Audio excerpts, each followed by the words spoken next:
United states और Latin America में बहुत से लोग क्रिस्टोफर कोलंबस की यात्रा की जयंती मनाते हुए बड़े हुए हैं।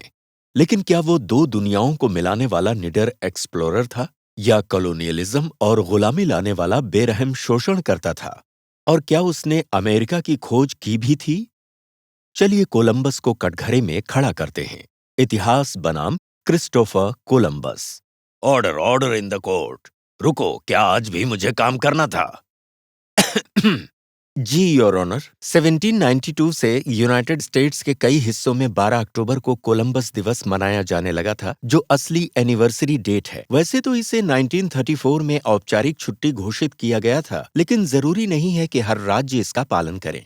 सिर्फ 23 राज्य ही इस दिन छुट्टी रखते हैं और कई राज्य इसे मानने से पूरी तरह इनकार करते हैं। अफसोस, 70 के दशक में इसे अक्टूबर के दूसरे सोमवार पर शिफ्ट कर दिया गया ताकि लोगों को 3 दिन का बढ़िया वीकेंड मिले। लेकिन शायद लोगों को जश्न मनाना अच्छा नहीं लगता। तो जश्न किस बात का मनाते हैं?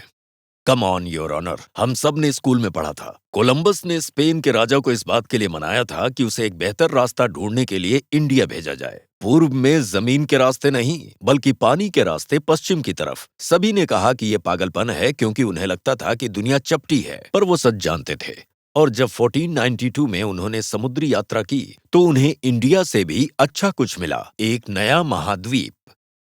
क्या बकवास है! पहली बात, एरिस्टोटल के वक्त से ही पढ़े लिखे लोग जानते थे कि दुनिया गोल है। दूसरी बात, कोलंबस ने कोई खोज नहीं की थी। अमेरिका में पहले भी लोग हजारों सालों से रह रहे थे, और वो अमेरिका आने वाले पहले यूरोपियन भी नहीं थे। नॉर्स ने लगभग 500 साल पहले न्यू फाउंडलैंड को बसाया था। अच्छा, तो फिर हम अमेरिकन सींगों वाला हेलमेट क्यों नहीं पहनते?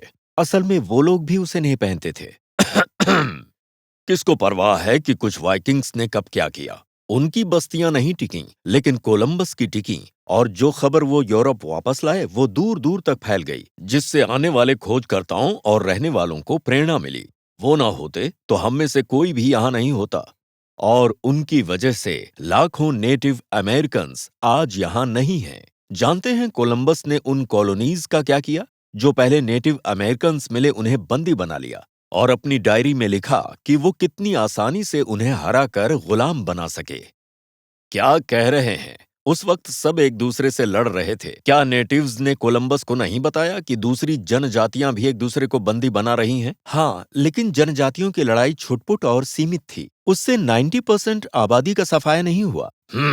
वैसे इस कोलंबस का जश्न मनाना आपके लिए इतना जरूरी क्यों है? योर ऑनर, कोलंबस की यात्रा पूरे यूरोप में संघर्ष करने वाले लोगों की प्रेरणा बनी, आजादी और नई शुरुआत का प्रतीक बनी, और उनकी खोज से अमेरिकन्स के दादा दादी और परदादा परदादी को यहाँ आकर अपने बच्चों के लिए बेहतर जिंदगी बनाने का मौका मिला। क्या हमें एक ऐसा हीरो नहीं चाहिए जो सबको याद दिलाए कि हमारा देश बाहर वालों के संघर्ष से बना है?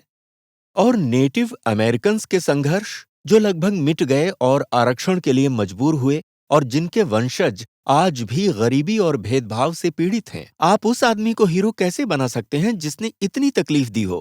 ये इतिहास है। आप 15वीं सदी के इंसान को आज के हिसाब से जज नहीं कर सकते। उस वक्त के लोगों के लिए ईसाई धर्म और सभ्यता को दुनिया भर में फैलाना एक नैतिक कर्तव्य था।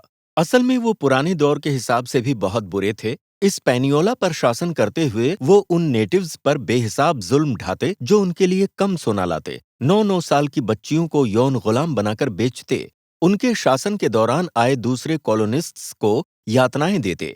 इसलिए आखिरकार उन्हें सत्ता से हटाकर जेल में डाल दिया गया। जब missionary Bartolome de las Casas ने आइलैंड का दौरा किया, उन्होंने लिखा कि 1494 से 1508 तक 30 लाख से ज्यादा लोग युद्ध, गुलामी और खदानों से मारे गए। आने वाली पीढ़ियों में कौन इस पर यकीन करेगा? मुझे नहीं लगता कि मैं इस पर यकीन करता हूँ। क्या छुट्टी मनाने के और तरीके नहीं हैं?